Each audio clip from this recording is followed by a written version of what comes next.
smartphone. You actually take 3 photos of your foot, just with your smartphone. We use a kind of technology called photogrammetry. There are free applications out there to be able to use. And then it processes live in the cloud to give you an accurate 3D model of your foot. You're welcome to touch this. This was within 2 millimeters of accuracy for your foot. Wow. All from your smartphone, and it's done live within 60 seconds. That's amazing.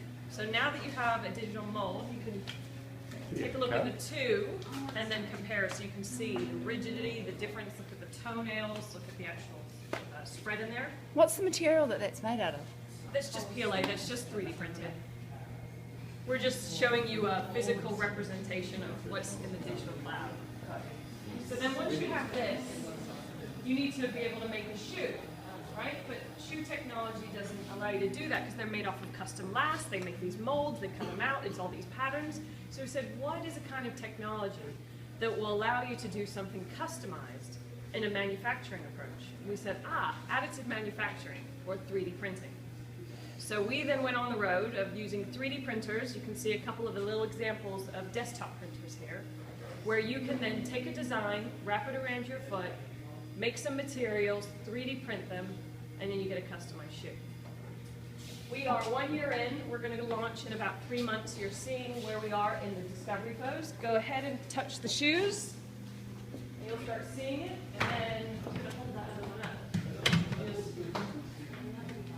The Z Runner.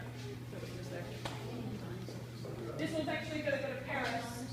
It's going to be a big splash event, so you're getting a little bit of the primo. Wow. This is the world's first 3D printed shoe with a flexible material. It's very fragile. We're gluing it right now, so that is actually biomechanically done from a foot last. That is from 3D photos. What is it?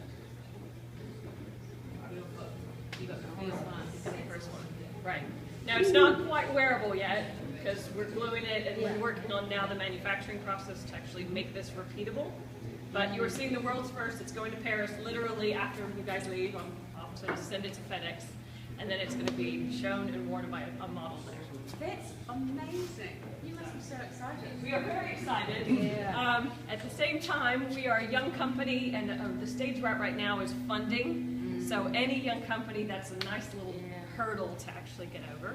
What I can say is we've got our first check coming in a couple weeks, which means now all the little things that you see will now start getting more affordable machines, you know, that next level up.